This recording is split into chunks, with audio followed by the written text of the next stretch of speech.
स्वागत है आपका भीम न्यूज इंडिया, देश के सबसे प्रमुख और विश्वसनीय चैनल में। आप देख रहे हैं भीम न्यूज इंडिया। नमस्कार, मैं आपके साथ हूं। आइए जानते हैं आज की ताजा अपडेट्स। देश और दुनिया में क्या चल रहा है उसकी पूरी जानकारी लेकर हाजिर हैं। सबसे पहले बात करते हैं आज के मुख्य समाचार की। प्रधानमंत्री नरेंद्र मोदी ने संविधान और बाबा साहब के ऊपर संसद में जोरदार भाषण दिया। इधर कांग्रेस कहती है कि बाबा साहब मेरे हैं और भारतीय जनता पार्टी बाबा साहब पर अपना दावा ठोकती है। देखिए भीम न्यूज इंडिया की रिपोर्ट। मैं हूं आपका दोस्त विनय कुमार सिंघल। प्रधानमंत्री नरेंद्र मोदी का संसद में दिया गया भाषण। आप कमेंट्स करके बताइए आप इस बारे में अपनी क्या राय रखते हैं। किसी को परेशानी होती होगी, लेकिन बात संविधान की है। मेरे मन के और मेरे विचारों को मैं अभिव्यक्त नहीं कर रहा हूं।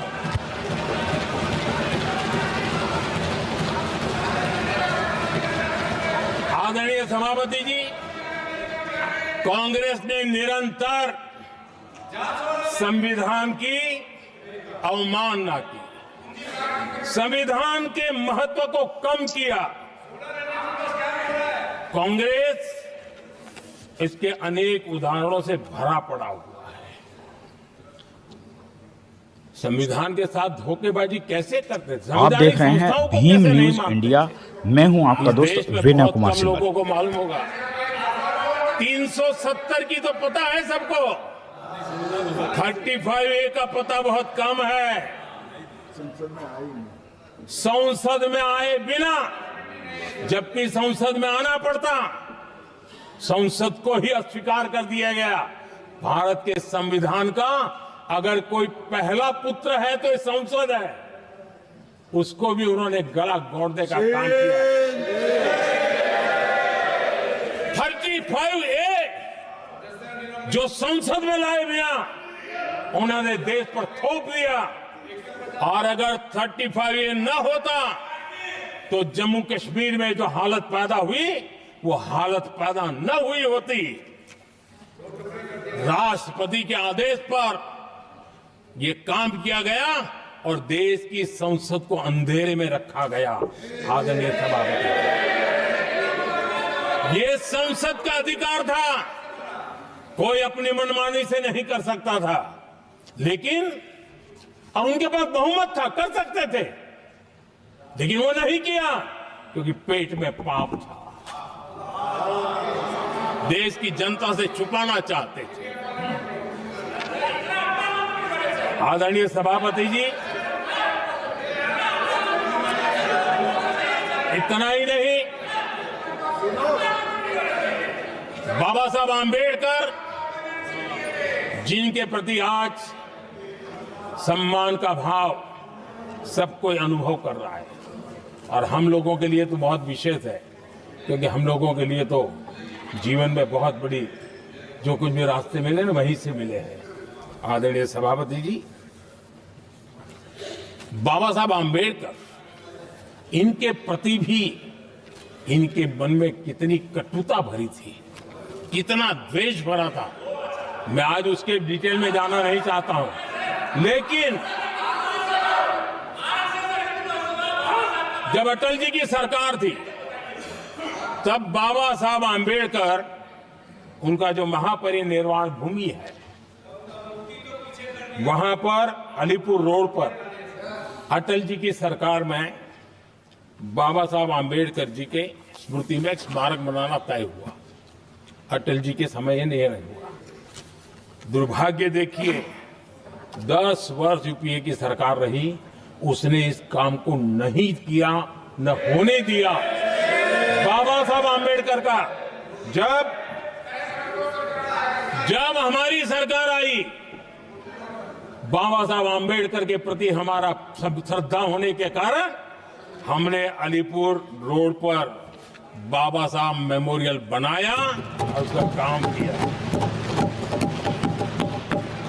आदरणीय सभापति जी, दिल्ली में जब बाबा साहब आंबेडकर के 1992 में, उस समय चंद्रशेखर जी कुछ समय थे, तब एक निर्णय किया, वो कागज पे ही पड़ा रहा, नहीं किया गया, और तब जाकर के 2015 में हमारी सरकार आई और हमने आकर के इस काम को पूरा किया।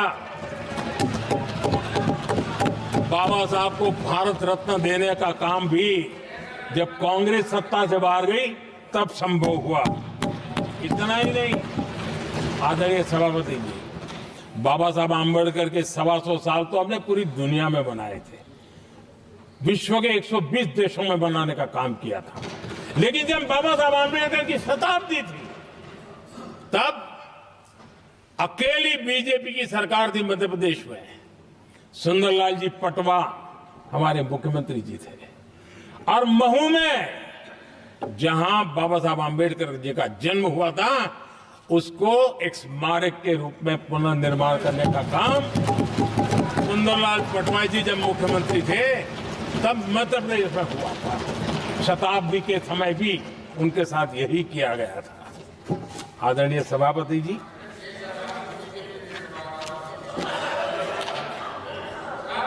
हमारे देश में समाज के दबे कुचले लोगों को मुख्य धारा में लाने के लिए वो प्रतिबद्ध थे और एक लंबे सोच के साथ भारत को अगर विकसित होना है तो भारत का कोई अंग दुर्बल नहीं रहना चाहिए, ये चिंता बाबा साहब को सताती थी।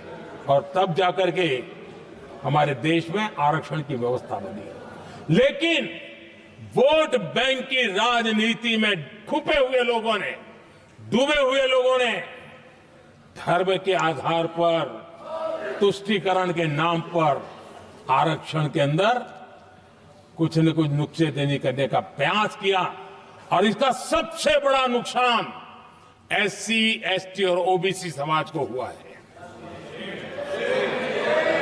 आदरणीय सभापति जी, आरक्षण की कथा बहुत लंबी है। नेहरू जी से लेकर के राजीव गांधी तक कांग्रेस के प्रधानमंत्रियों ने आरक्षण का घोर विरोध किया है। हिस्ट्री कह रही है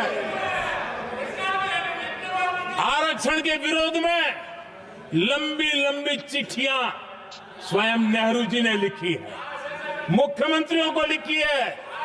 इतना ही नहीं, सदन में आरक्षण के खिलाफ लंबे लंबे भाषण इन लोगों ने किए हैं। बाबा साहब आंबेडकर समता के लिए और भारत में संतुलित विकास के लिए आरक्षण की लेकर के आए। उन्होंने उसके खिलाफ भी झंडा ऊंचा किया हुआ था। दशकों तक मंडल कमीशन के रिपोर्ट को डिब्बे में डाल दिया था। जब कांग्रेस को देश ने हटाया, जब कांग्रेस गई, तब जाकर के ओबीसी को आरक्षण मिला, तब तक ओबीसी को आरक्षण नहीं मिला। ये कांग्रेस का पाप है। अगर उस समय मिला होता तो आज देश के अनेक पदों पर ओबीसी समाज के लोग भी देश की सेवा करते, लेकिन नहीं करने दिया, नहीं होने दिया। ये पाप इन्होंने किया था। संविधान का अपमान करने वाले अहंकार से भरे लोगों ने पत्रकारों के सामने कैबिनेट के निर्णय को फाड़ दिया। संविधान को हर मौके पर संविधान के साथ खिलवाड़ करना, संविधान को न मानना, ये जिनकी आदत हो गई थी। और दुर्भाग्य देखिए, एक अहंकारी व्यक्ति कैबिनेट के निर्णय को फाड़ दे और कैबिनेट अपना फैसला बदल दे। ये कौन सी व्यवस्था है? आदरणीय सभापति जी,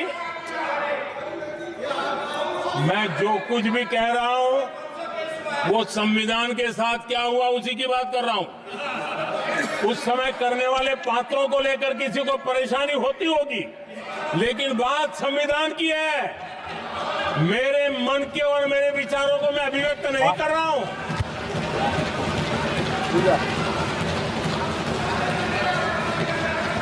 आदरणीय सभापति जी, कांग्रेस ने निरंतर संविधान की अवमानना की, संविधान के महत्व को कम किया।